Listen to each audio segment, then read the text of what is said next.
Halo, selamat pagi pemirsa, apa kabar Anda di hari ini? Senang sekali kami dapat kembali menjumpai Anda dalam Berita Papua pagi ini. Bersama saya Cynthia Delima, sejumlah informasi penting dan menarik telah berhasil dihimpun tim redaksi dan akan kami hadirkan untuk Anda. Berikut 3 di antaranya.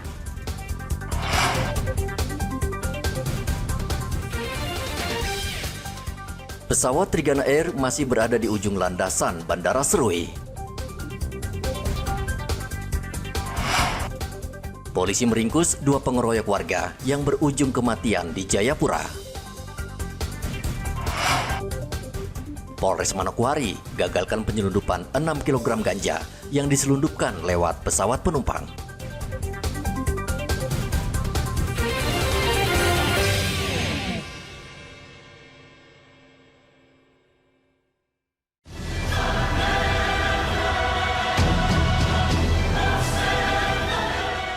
Kamera penumpang pesawat merekam detik-detik terjadinya kecelakaan atau tergelincirnya pesawat ATR milik Trigana Air di Bandara Stefanus Rumbewa, Serui.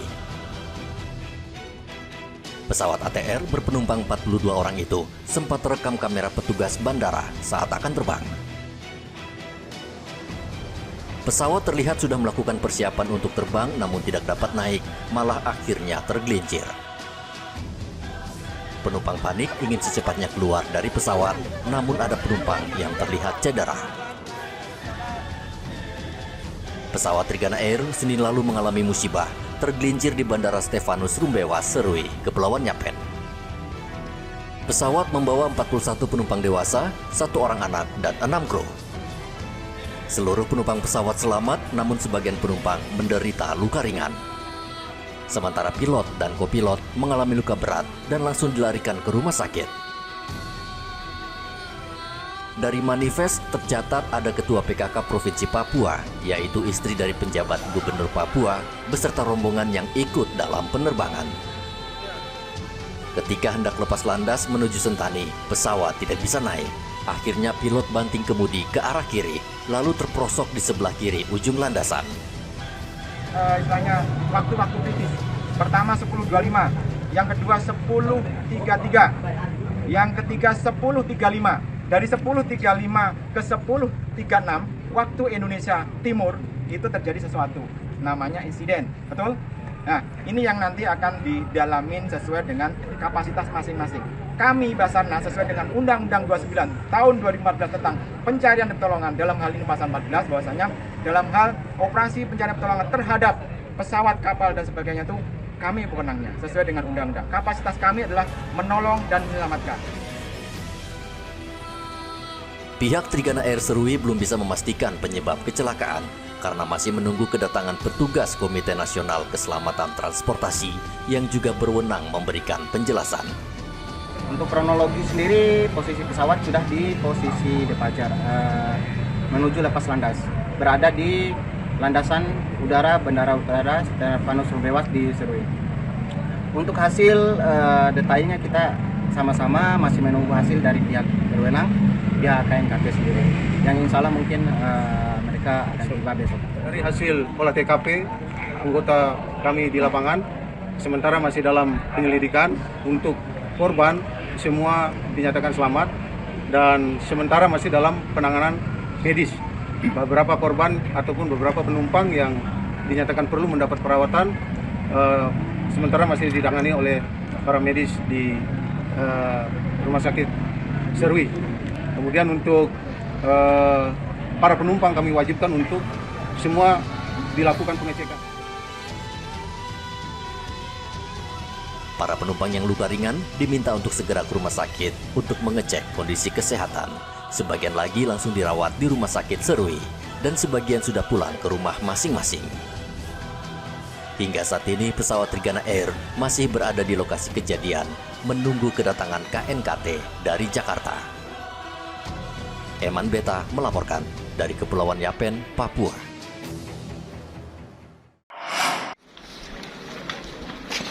Satuan Narkoba Polresta Manokwari menangkap seorang pria yang membawa ganja dalam penerbangan komersial dari Jayapura ke Manokwari. Pelaku ditangkap ketika baru saja turun dari pesawat. Ia menenteng karton yang berisi ganja seberat 6 kg. Kasus ini merupakan kasus terbesar tahun ini yang ditangani Polresta Manokwari. Polisi ternyata sudah mengawasi gerak-gerik pelaku sejak berada di Jayapura. Polisi menduga pelaku terkait dengan sindikat narkotika dengan jaringan yang cukup luas. Mungkin ini tangkapan terbesar di tahun ini. Saya mengapresiasi Kasat Narkoba walaupun baru, baterai baru, mengungkap sekitar, ini berat kotor ya, berat kotornya 6 kg. Ya ini lumayan lah. Kalau diedarkan ini berapa generasi muda yang rusak di tanah Papua ini. Nah ini modusnya modus baru ini. Ini akan kami kembangkan. Ini modusnya modus ini terlalu baru, modus baru tapi nekat. Karena kita tahu jalur penerbangan itu begitu selektifnya dalam mengecek pemeriksaan orang-orang yang masuk ke bandara termasuk bawaannya. Nah ini salah satu. Mungkin tadi dengan modus kargo, melalui kargo, nah yang ini langsung juga tenteng sendiri dibawa. Kita berhari-hari kira dapat. Ini dibawa dari luar daerah.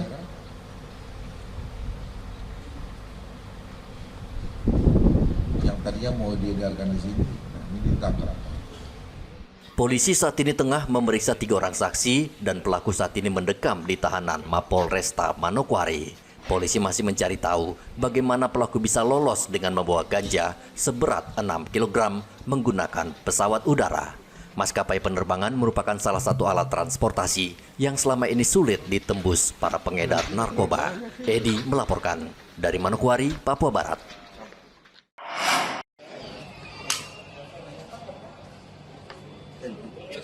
Polisi berhasil menangkap 2 orang pelaku pengeroyokan yang mengakibatkan korban meninggal dunia. Kedua pelaku diringkus di kawasan Dok 9, Jayapura. Saat kejadian, kedua pelaku menganiaya korban di kawasan Hamadi, Kota Jayapura. Kapolresta Jayapura Kota, Kombes Victor Makbon, mengatakan pelaku dalam keadaan mabuk saat melakukan aksinya.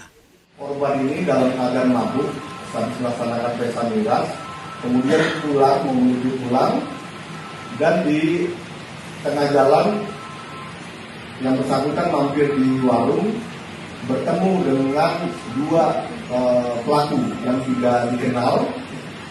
Di TKP tersebut terjadilah percekcokan karena ada ancaman yang dilakukan oleh korban, karena dikhawatirkan terjadilah pengeroyokan oleh pelaku. Kedua pelaku kini ditetapkan sebagai tersangka dan terancam pidana hukuman penjara paling lama 20 tahun. Arthur melaporkan dari Kota Jayapura, Papua.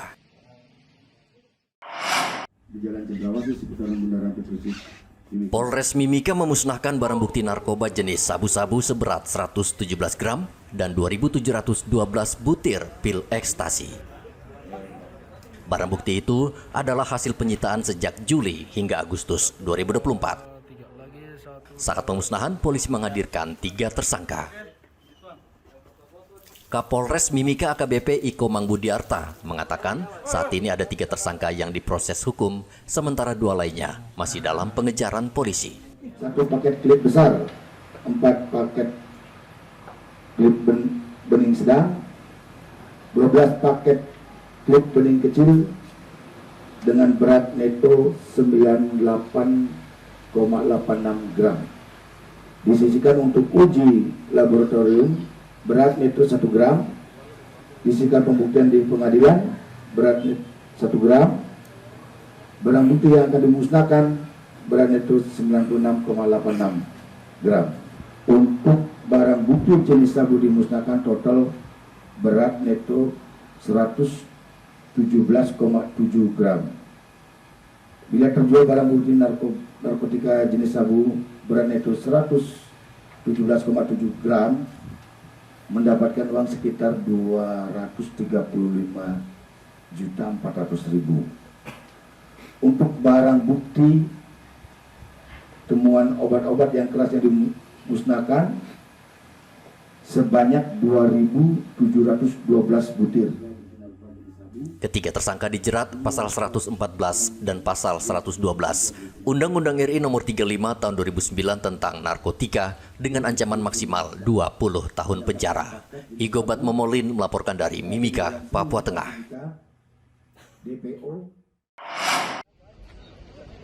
Kunjungan sebagian umat Katolik Jayapura untuk menghadiri kegiatan Paus Fransiskus di Vanimo, Papua Nugini berjalan lancar dan aman.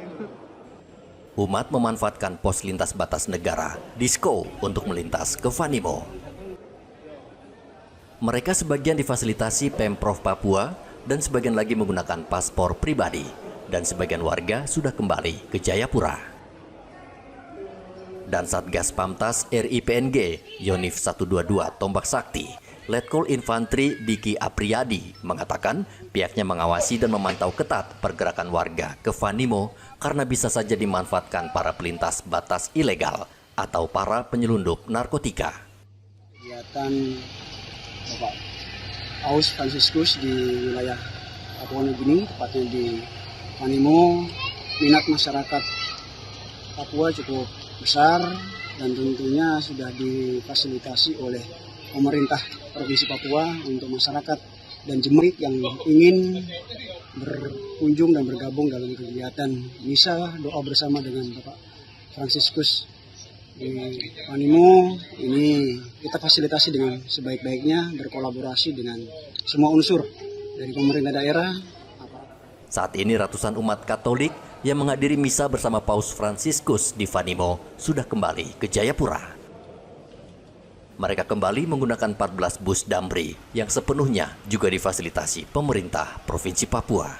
Arthur melaporkan dari Kota Jayapura, Papua.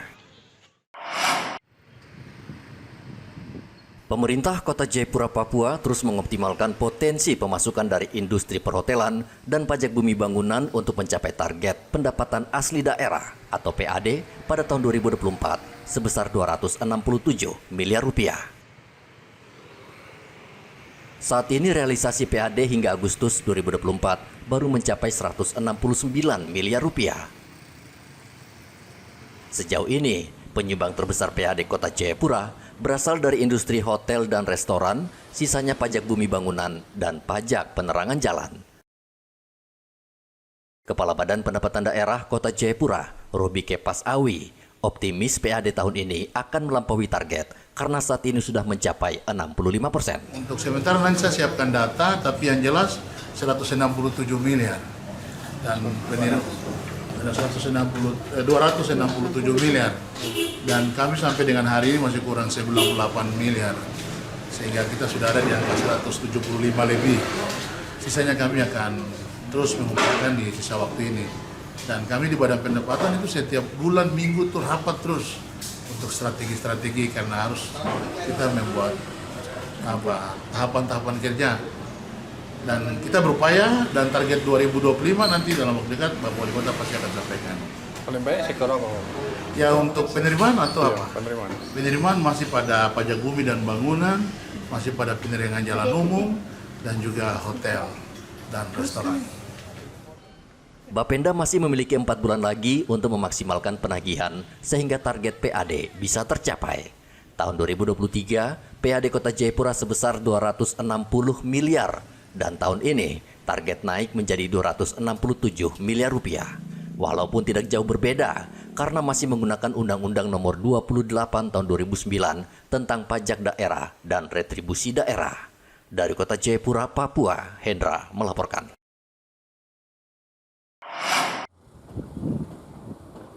Rumah Sakit Umum Daerah Merauke, Papua Selatan terus memperbaiki pelayanan dengan memodernisasi peralatan penunjang, penambahan ruang, serta tempat tidur. Jika sebelumnya ruang ICU khusus untuk anak hanya terdiri dari 2 tempat tidur, kini bertambah menjadi 10 tempat tidur dan bangunan juga direnovasi sehingga menjadi lebih baik. Perubahan ini selaras dengan perubahan status RSUD Merauke dari tipe C menjadi tipe B sejak Februari tahun 2024. Sementara ruang ICU yang tadinya hanya memiliki 6 tempat tidur, kini bertambah menjadi 15 tempat tidur, termasuk ruang cuci darah yang dilengkapi peralatan modern. Peningkatan layanan kepada masyarakat di Kabupaten Merauke dan secara umum di Provinsi Papua Selatan, karena RSUD Merauke kan rumah sakit rujukan. Yang baru bukan alatnya saja ya, yang baru itu adalah rehab untuk ruang ICU, PICU itu untuk ICU untuk anak, dan unit hemodialisa. Unit hemodialisa ini kita PKS dengan Nipro penyedia, jadi kita menambah, nanti ada sekitar 12 bed, kita nambah 8 unit alat baru. Dok, sebelum adanya PICU atau ICU untuk anak-anak ini, selama ini anak-anak kalau mengalami ada. Jadi misalkan hanya 2 bed, sekarang menjadi 6 bed. 6 bed ya. Nah, yang ICU dulu mungkin hanya 6 bed, sekarang menjadi 13 bed. Kalau yang ini dok, ruangan ini berapa bed sekarang? Ini sekarang 12 bed. 12. RSUD Merauke menjadi rujukan dari 3 rumah sakit di Provinsi Papua Selatan, yakni Kabupaten Asmat, Mapi, dan Bovendigul.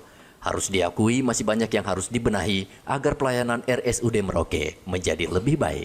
Salah satu yang masih perlu ditingkatkan adalah keberadaan dokter spesialis yang belum lengkap serta perbaikan pelayanan untuk mengurangi keluhan dari masyarakat selama ini. Muhammad Ridwan melaporkan dari Merauke, Papua Selatan.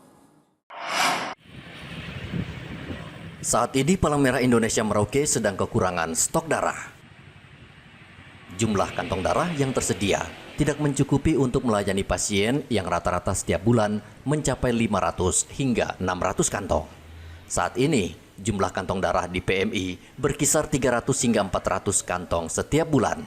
Untuk itu PMI terus berpikir keras untuk mencari jalan keluar agar stok darah mencukupi. Pegawai PMI Merauke, Sinta, mengatakan kesadaran masyarakat Merauke masih rendah untuk mendonorkan darah mereka.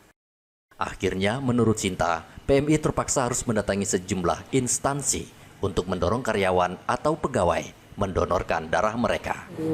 Untuk 1 bulan sendiri di Kabupaten Merauke sendiri dibutuhkan sekitar 500 sampai 600 kantong darah.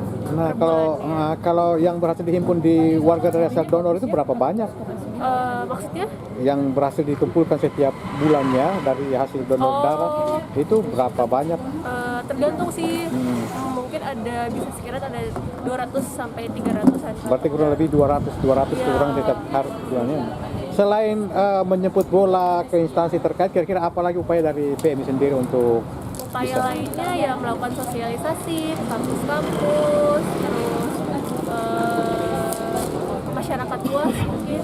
Kita sosialisasi lewat sosmed, kemudian grup WA.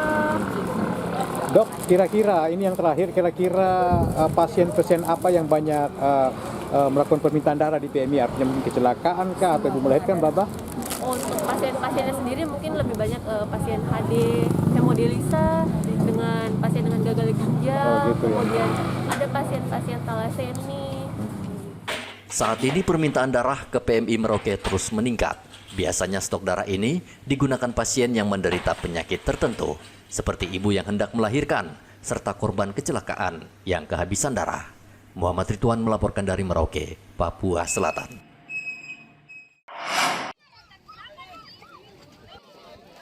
Satuan Kapal Patroli Lantamal 10 Jayapura membagikan sembako kepada para nelayan tradisional di kawasan pesisir kota Jayapura.